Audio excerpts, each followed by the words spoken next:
Hello students, मैं धर्मवीर सोहल आप सभी का स्वागत करता हूं विद्या मंदिर करियर इंस्टीट्यूट यूट्यूब चैनल पर। आज जो है हम इस वीडियो में एक बड़ा ही बेहतरीन सब्जेक्ट पढ़ने वाले हैं जिसका नाम है बच्चों, जैसा कि आप बोर्ड के ऊपर देख पा रहे हो, साइंस, जिसको इन हिंदी हम क्या बोलते हैं, विज्ञान। ठीक है। अब बच्चों साइंस जो है एग्जाम के पॉइंट ऑफ व्यू से बड़ा ही इंपॉर्टेंट चैप्टर रहता है।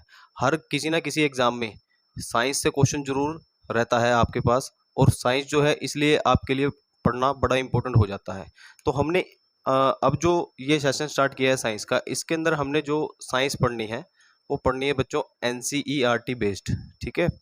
और जो भी हम इसके अंदर साइंस के अंदर पढ़ेंगे वो सारा का सारा एग्जाम के पॉइंट ऑफ व्यू से इंपॉर्टेंट होगा। ठीक है। फालतू चीज़ें हम कुछ भी नहीं पढ़ेंगे, जो भी इंपॉर्टेंट रहेगा एग्जाम के पॉइंट ऑफ व्यू से वो सारी चीज़ें जो है हम साइंस के अंदर पढ़ेंगे। ठीक है। अब बच्चों हमारे पास इसके अंदर सबसे पहले क्या जानना जरूरी हो जाता है। ठीक है। देखो ये साइंस है, अब ये साइंस वर्ड है, ये साइंस वर्ड जो है कैसे निकल के आया, क्यों हमें साइंस जो है वो पढ़नी होती है। ठीक है ना। अब बच्चों देखो हमारी पृथ्वी के ऊपर, हमारी अर्थ के ऊपर जितनी भी जो प्राकृतिक घटनाएं होती हैं, है ना, प्राकृतिक घटनाएं होती हैं, मनुष्य जो है कैसे जन्मा, है ना, मनुष्य की बॉडी कैसे वर्क करती है, कितने केमिकल्स हैं, है ना, धरती के ऊपर, और क्या जो है मतलब जो हमने डेवलपमेंट की है इस अर्थ के ऊपर, वो सारी चीज़ें कैसे वर्क करती हैं। तो उन सभी चीज़ों के बारे में जो है हमें क्या बताती है, साइंस बताती है उन सब चीज़ों के बारे में, कि वो कैसे जो है हमारी जो अर्थ काम करती है ना, और कैसे जो है हम लोग काम कर रहे हैं, हमारी बॉडी कैसे काम कर पा रही है, क्या क्या चीज़ें हैं हमारे अंदर, है ना। तो वो सारी चीज़ें जो है हम साइंस के अंदर पढ़ते हैं। तो बच्चों सबसे पहले क्वेश्चन यही आता है कि ये जो साइंस वर्ड है, इस साइंस वर्ड का मतलब क्या है ना, ये वर्ड कहाँ से निकल के आया, किसने इसको ये नाम जो है वो दिया है। देखो बच्चों अगर बात करें साइंस वर्ड जो है, ये साइंसिया वर्ड से निकल कर आया है। किस वर्ड से? साइंसिया। ठीक है। साइंसिया वर्ड से निकलकर ये हमारा वर्ड जो आता है। ठीक है। अब साइंसिया वर्ड का मतलब क्या होता है बच्चों? जानना, जानना, जिसको हम क्या बोलते हैं, टू नो, टू नो। ठीक है। अब बच्चों अगर बात करें कि साइंस जो ये वर्ड है, ये नाम किसी ना किसी वैज्ञानिक ने तो दिया होगा। जैसे आप लोग जो है जब पैदा हुए होंगे तो आपको किसी ना किसी ने तो नाम दिया होगा ना, आपके माता पिता ने आपका नाम रखा होगा। इसी तरह जो है हमारे पास जो साइंस है, इसके जो जनक माने जाते हैं, ठीक है, जनक, या हम इन इंग्लिश अगर बात करें तो इसको बोलते हैं फादर। तो फादर इसके कौन है बच्चों? अरस्तु। ठीक है, जिनको हम एरिस्टोटल भी कह देते हैं। क्या बोल देते हैं बच्चों? एरिस्टोटल भी हम इनको नाम दे देते हैं। ठीक है। अगर बात करें बच्चों हम साइंस की डेफिनेशन क्या होगी, है ना, तो सबसे पहले हमें ये भी पता होना चाहिए कि साइंस जो है अगर इसको वर्ड्स के अंदर डिफाइन करें तो वर्ड्स के अंदर हम इसको कैसे डिफाइन कर सकते हैं साइंस को। ठीक है। तो अगर इसकी डेफिनेशन की बात करें बच्चों, the study of and knowledge, knowledge about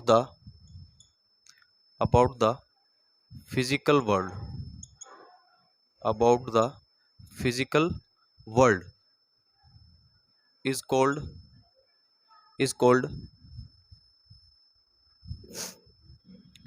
physical world and natural laws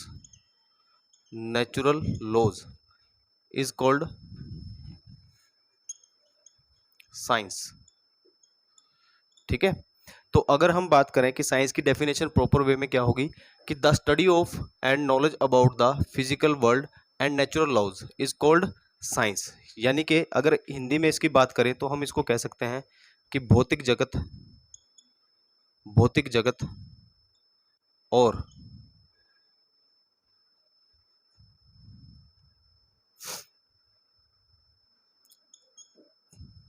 प्रकृति के नियमों का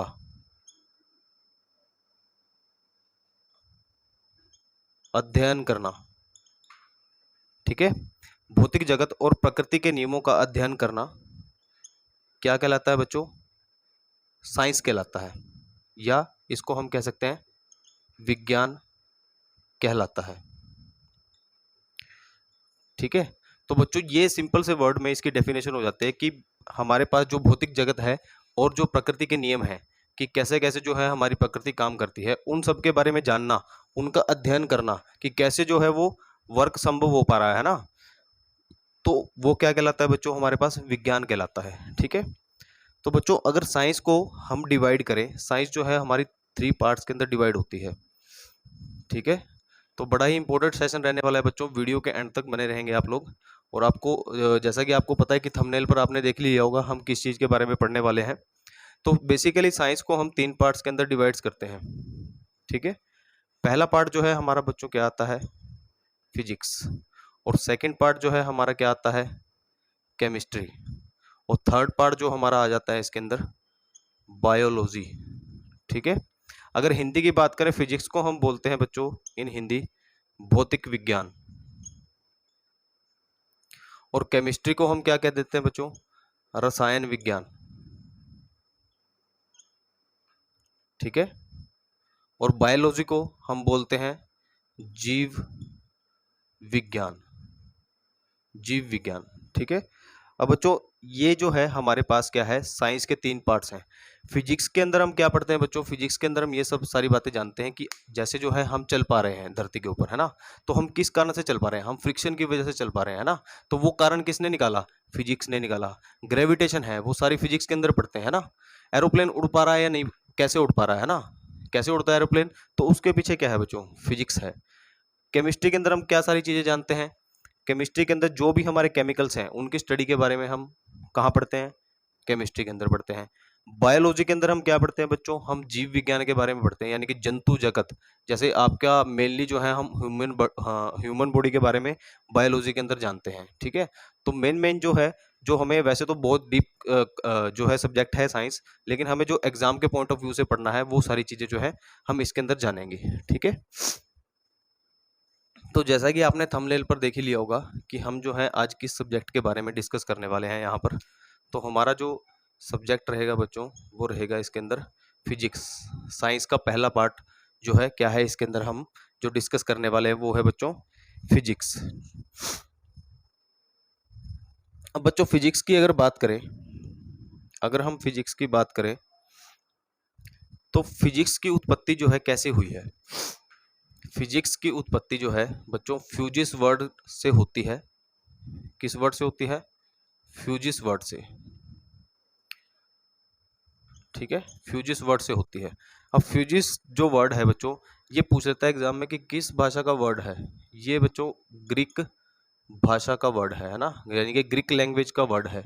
जो आपकी ग्रीक लैंग्वेज होती है ये उसका वर्ड है बच्चों। ठीक है, अगर बच्चों हम बात करें कि फिजिक्स की डेफिनेशन हमारे पास क्या होगी, फिजिक्स की अगर डेफिनेशन की बात करें तो क्या होगी, द साइंटिफिक स्टडी ऑफ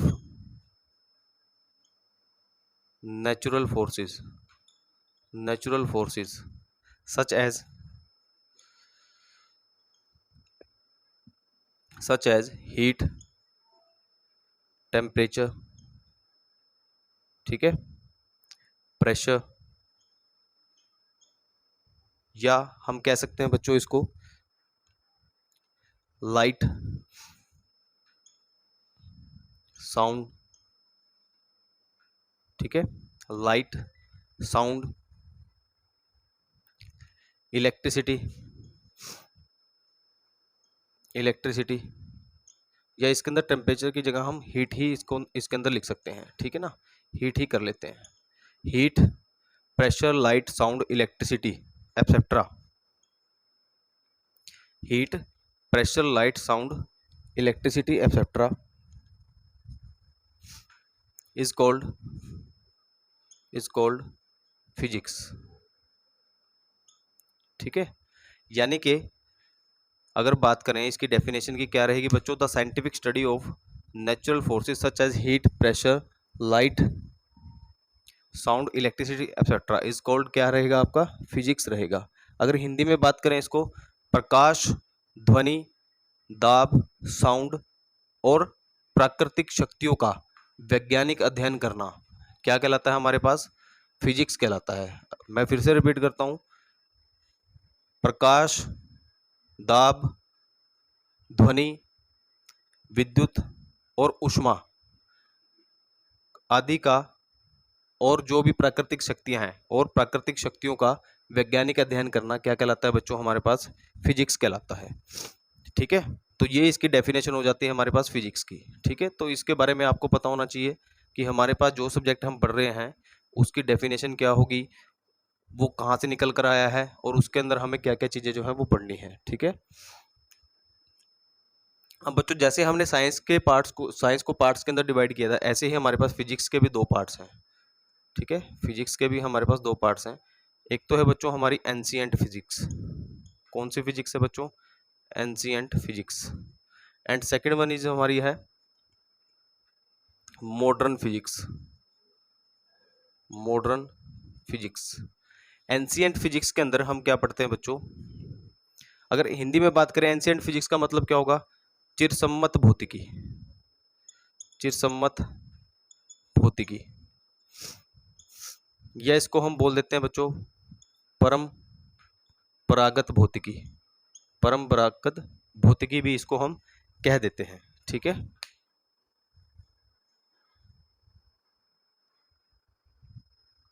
तो बच्चों एंशिएंट फिजिक्स को हम बोलते हैं चिरसम्मत भौतिकी, या फिर हम बोल देते हैं इसको परंपरागत भौतिकी। अब बात करते हैं मॉडर्न फिजिक्स की। मॉडर्न फिजिक्स को हिंदी में हम क्या बोलते हैं बच्चों, मॉडर्न वर्ड से आप समझते ही होंगे, आधुनिक भौतिकी। ठीक है, आधुनिक भौतिकी इसको कहते हैं। अगर बात करें एंशिएंट फिजिक्स के जनक, यानी कि इसके फादर कौन है, एंशिएंट फिजिक्स के जनक कौन कहलाते हैं बच्चों, जिनको हम बोलते हैं, आप जानते ही होंगे, न्यूटन। ठीक है, न्यूटन जो है कौन है, एक बड़े ही जबरदस्त साइंटिस्ट रहे हैं साइंस की दुनिया में, न्यूटन। ठीक है ना, तो न्यूटन जो है एंशिएंट फिजिक्स के क्या कहलाते हैं बच्चों, फादर कहलाते हैं। ठीक है, अगर बात करें आधुनिक फिजिक्स के फादर कौन कहलाते हैं बच्चों, या आधुनिक फिजिक्स के जो मॉडर्न फिजिक्स के फादर हैं या पिता हैं, वो कौन कहलाते हैं, एल्बर्ट आइंस्टीन। Albert Einstein. ठीक है, और अगर बात करें एंशिएंट फिजिक्स के अंदर हम क्या चीजें पढ़ते हैं बच्चों, हम पढ़ते हैं इसके अंदर, सपोज करो मोशन, मोशन, ऑप्टिक्स, ऑप्टिक्स। ठीक है, मोशन, ऑप्टिक्स, फोर्स, एटसेट्रा। मतलब बहुत से चैप्टर हैं इस तरह के जो हम एंशिएंट फिजिक्स के बारे में पढ़ते हैं। और आधुनिक भौतिकी में हम जानते हैं कि जो आपके एल्बर्ट आइंस्टीन हैं, इन्होंने एक सिद्धांत दिया था लाइट, यानी कि ऊर्जा को मास में बदलने का, यानी कि द्रव्यमान में बदलने का। ठीक है, और मास को ऊर्जा में बदलने का जो सिद्धांत है वो किसने दिया था, एल्बर्ट आइंस्टीन ने दिया था। तो इसके बारे में हम कहाँ पर पढ़ते हैं, मॉडर्न फिजिक्स के अंदर पढ़ते हैं। ठीक है ना, अब बच्चों जैसा कि आपने थंबनेल पर देख ही लिया होगा, हमारे पास जो फिजिक्स के अंदर हम जो डिस्कस करने वाले हैं, है ना, तो उसका नाम क्या है, units and measurement. Units and measurement. क्या नाम है बच्चों, units and measurement. Units and measurements. तो बच्चों अगर यूनिट एंड मेजरमेंट्स की बात करें तो इसके अंदर हम जानते हैं कि सारे के सारे पैरामीटर्स हमारे पास क्या है फिजिक्स के अंदर। ठीक है, जो सारे के सारे पैरामीटर्स हैं, तो बच्चों हम पढ़ते हैं यूनिट्स और मेजरमेंट्स के बारे में, जिसको हम हिंदी में बोलते हैं इकाई या फिर मापन। इकाई और मापन जो है इसको बोलते हैं। तो बच्चों एक वर्ड निकल के आता है यहाँ से, फिजिकल क्वांटिटी। ठीक है, फिजिकल क्वांटिटी।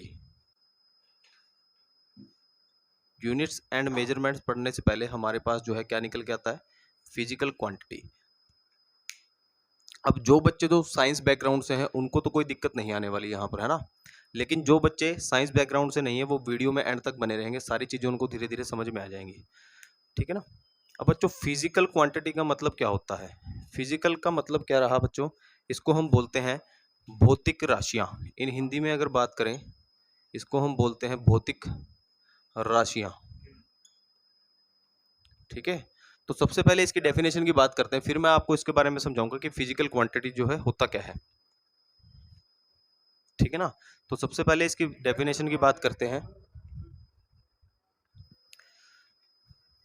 विच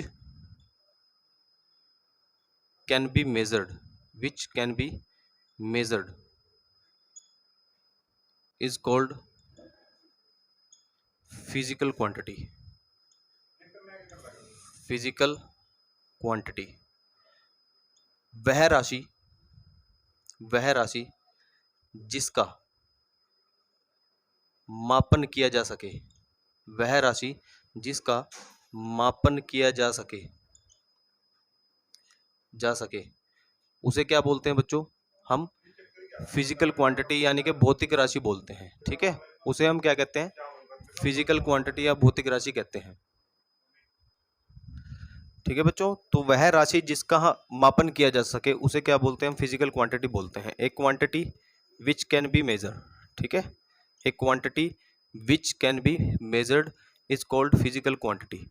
अब बच्चों फिजिकल से आप क्या समझते हो, है ना? फिजिकल और क्वांटिटी से आप क्या समझते हो? यानी कि क्वांटिटी का मतलब क्या समझते हो आप? मात्रा, लेकिन हम इसमें क्या बोलते हैं? इसको राशि बोलते हैं। ठीक है ना? अब जैसे फिजिकल का मतलब क्या हुआ कि हम जो चैप्टर पढ़ रहे हैं इसके अंदर यूनिट्स एंड मेजरमेंट्स पढ़ रहे हैं।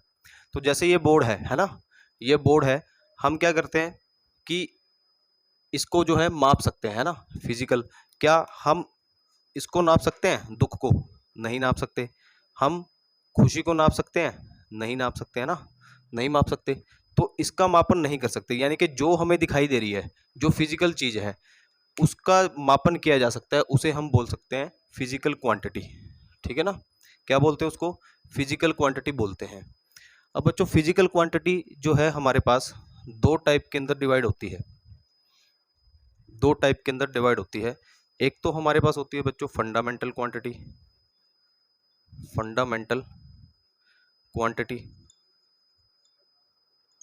ठीक है, एक तो हमारे पास होती है फंडामेंटल क्वांटिटी जिसको हम बोलते हैं इन हिंदी अगर बात करें मूल राशि। और दूसरी हमारे पास जो क्वांटिटी होती है उसको हम बोलते हैं डेराइव्ड क्वांटिटी, डेराइव्ड क्वांटिटी, जिसको हम बोल देते हैं व्युत्पन्न राशि, व्युत्पन्न राशि।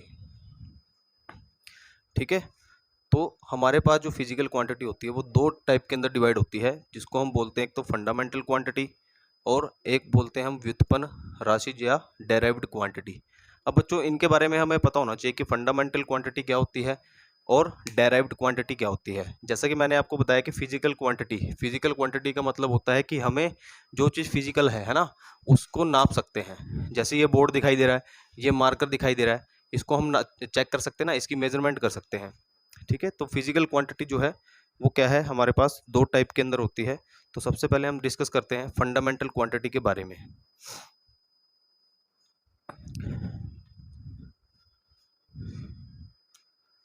Fundamental quantity, fundamental quantity. ठीक है, अगर इसकी डेफिनेशन की बात करें तो इसकी डेफिनेशन क्या रहेगी स्टूडेंट्स हमारे पास?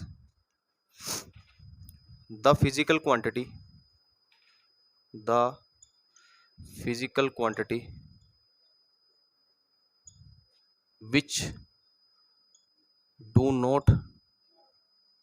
which do not depend upon the physical quantity which do not depend upon the other physical quantity, other physical quantity, other physical quantity is called fundamental quantity. ठीक है, इज कॉल्ड फंडामेंटल क्वांटिटी। तो बच्चों जैसा कि आपने देखा कि इसकी डेफिनेशन क्या रहेगी, the physical quantity which do not depend upon the other physical quantity is called fundamental quantity. ठीक है, अगर हिंदी में बात करें वह मूल राशि, वह मूल राशि, या सबसे पहले इसके एग्जाम्पल देख लेते हैं। इसके एग्जाम्पल क्या रहेंगे बच्चों? एक तो रहेगा लेंथ, ठीक है, लेंथ, टेम्परेचर, लेंथ, टेम्परेचर, मास। ठीक है, लेंथ, टेम्परेचर, मास, एटसेट्रा। ठीक है, और अगर हिंदी में बात करें इसकी डेफिनेशन क्या रहेगी बच्चों? वह राशि, वह राशि जिसे व्यक्त करने के लिए, वह राशि जिसे व्यक्त करने के लिए हमें अन्य राशियों की आवश्यकता नहीं होती, हमें अन्य राशियों की आवश्यकता नहीं होती, आवश्यकता नहीं होती। वह राशि जिसे व्यक्त करने के लिए हमें अन्य राशियों की आवश्यकता नहीं होती, उसे हम क्या कहते हैं बच्चों? उसे हम बोलते हैं फंडामेंटल क्वांटिटी। इसके एग्जाम्पल क्या रहेंगे हिंदी में? जैसे लंबाई, लंबाई, ताप और द्रव्यमान। ठीक है, तो ये क्या है? हमारा फंडामेंटल क्वांटिटी का जो है क्या है? एग्जाम्पल है। ठीक है ना। अब बच्चों अगर बात करें कि वह राशि जिसको नापने के लिए, जिसको मापने के लिए हमें किसी अन्य राशि की जरूरत नहीं होती, उसे हम बोलते हैं फंडामेंटल क्वांटिटी। फॉर एग्जांपल, मैं फिर से वही एग्जांपल लूंगा। जैसे ये मार्कर है, हमने क्या करना है? इसको डायरेक्ट मेजर कर लेना है ना। किसी चीज़ की जरूरत पड़ी हमें? नहीं पड़ी। मुझे चेक करने के लिए आपको क्या करना पड़ेगा? सिर्फ मेजर करना पड़ेगा, है ना। किसी चीज़ की जरूरत पड़ेगी? नहीं पड़ेगी। ये बोर्ड है, इसकी लंबाई को चेक करने के लिए हमें क्या करना पड़ेगा? इसको चेक करना पड़ेगा, है ना। इसकी लंबाई ही तो चेक करेंगे ना, ओनली लेंथ, है ना। Only length. क्या इसके वेट की जरूरत है हमें? नहीं है, ओनली लेंथ की जरूरत है इसको चेक करने के लिए। ठीक है ना। तो इसका मतलब क्या है? ये कौन सी क्वांटिटी है बच्चों? ये हमारे पास फंडामेंटल क्वांटिटी हो जाएगी कि जिसको चेक करने के लिए या जिसको व्यक्त करने के लिए हमें किसी अन्य राशि की जरूरत नहीं पड़ेगी। ठीक है, तो उसको हम बोलते हैं क्या? फंडामेंटल क्वांटिटी बोलते हैं। ठीक है। अब बच्चों फंडामेंटल क्वांटिटी जो होती है हमारे पास, ये कितनी होती है? जो हमारे पास फंडामेंटल क्वांटिटी होती है, ये हमारे पास कितनी होती है बच्चों? 7 होती है। कितनी होती है? 7। अब इन सब के बारे में आपको पता होना चाहिए। 7 कौन कौन सी है? एक तो हमारे पास फर्स्ट नंबर पे आती है बच्चों मास, जिसको हम द्रव्यमान बोलते हैं। मास। ठीक है, मास को हिंदी में क्या बोलते हैं? द्रव्यमान बोलते हैं। ठीक है, इसको हम लिखते हैं एम से, और जिसको मास को हम मेजर करते हैं केजी के अंदर। सेकंड जो है हमारे पास क्या रहेगा? टेम्परेचर, यानी कि ताप, जिसको हम किस में नापते हैं? जिसको हम टी से लिखते हैं, और केल्विन के अंदर इसको क्या करते हैं बच्चों? हम मेजर करते हैं। ठीक है, टेम्परेचर को हम केल्विन के अंदर लिखते हैं बच्चों, टी से नहीं, केल्विन से लिखते हैं। ठीक है ना। थर्ड इसके अंदर लिखेंगे, थर्ड जो हमारे पास इसके अंदर क्वांटिटी रहेगी वो रहेगी समय, यानी कि टाइम। टाइम को हम क्या बोलते हैं बच्चों हिंदी में? समय, जिसको हम टी से लिखते हैं। ठीक है, और टाइम को हम मेजर करते हैं किसके अंदर? सेकंड्स के अंदर। फोर्थ जो हमारे पास इसके अंदर रहेगा, फोर्थ जो हमारे पास क्वांटिटी इसके अंदर रहेगी विद्युत धारा, यानी कि इलेक्ट्रिक करंट। इलेक्ट्रिक करंट क्या बोलते हैं इसको हम इन हिंदी? विद्युत धारा। ठीक है, करंट को हम मापते हैं किसके अंदर बच्चों? एम्पियर के अंदर, और इसको आई से लिखते हैं। एम्पियर के अंदर मापते हैं और इसको आई से लिखते हैं। नेक्स्ट जो है 5वें नंबर पर आती है हमारी लेंथ, जिसको इन हिंदी हम बोल देते हैं बच्चों लंबाई। ठीक है, जिसको हम बोल देते हैं लंबाई। लंबाई को हम लिखते हैं किससे बच्चों? एल से। ठीक है, एल से हम इसको लिखते हैं, और किसमें नापते हैं बच्चों? लंबाई को हम मीटर के अंदर नापते हैं। किसके अंदर नापते हैं? मीटर के अंदर नापते हैं। ठीक है, उसके बाद आता है बच्चों 6 नंबर पे हमारा पदार्थ की मात्रा, यानी कि जिसको हम बोलते हैं नंबर ऑफ मोल। क्या बोलते हैं बच्चों? नंबर ऑफ मोल बोलते हैं। और जो इसको हम लिखते हैं, इसको हम मोल से ही डिफाइंड करते हैं। ठीक है, किससे डिफाइंड करते हैं बच्चों? मोल से ही डिफाइंड करते हैं। लास्ट जो है हमारे पास 7वें नंबर की जो इसके अंदर क्वांटिटी, वो है लाइट इंटेंशन।